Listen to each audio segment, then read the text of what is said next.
नमस्कार, मी श्रद्धा मस्के. लोकनगर चॅनल मध्ये आपल्या सर्वांचे स्वागत आहे. आज आपल्यासोबत जुळलेले आहे रामेश्वर भाऊ चव्हाण. आज आपण त्यांची प्रतिक्रिया घेणार आहोत. रामेश्वर भाऊ, तुम्हाला जनतेकडून काय प्रतिसाद मिळत आहे? तुम्ही जनतेला काय आव्हान कराल?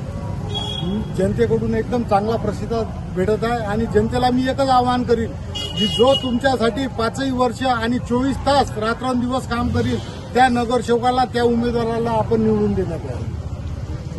जर तुम्ही निवडून आलात तर तुम्ही विकास कामे कोणती कराल? विकास कामाच्या बद्दल झालं तर बरेचसे प्रभाग 5 मध्ये बरेचसे कामं झालेले आहे, पण येणाऱ्या काळामध्ये ज्या ज्या ठिकाणी पाण्याची कमतरता भासत आहे त्या ठिकाणी नवीन पाईपलाईन टाकण्याचे काम करू. ज्या ठिकाणी ज्या घरावरून वीज पुरवठा हा तार फिनिशिंगचा गेलेला आहे तिथं ती बाजूला करून तिथं केबल लाईन टाकण्याचे प्रयत्न करू.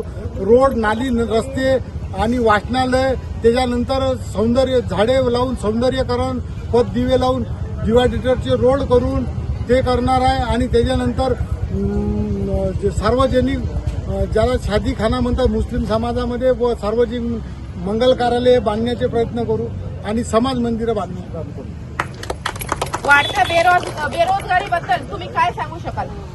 तुमचं काय मत आहे? वाढत्या बेरोजगारीबद्दल हे सरकार एकदम उदासीन आहे.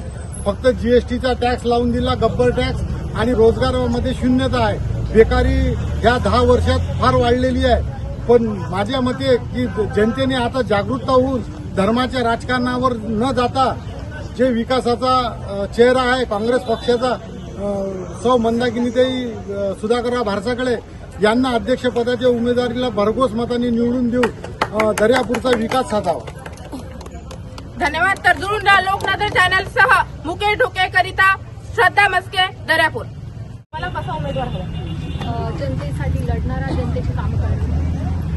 यावर तुमचं काय मत आहे? लोकांकडून तुम्हाला कसा प्रतिसाद मिळत आहे? प्रतिसाद तर खूप चांगला भेटत आहे. कामं आधी पण झालेले आहेत आणि इथून पुढे पण होणार.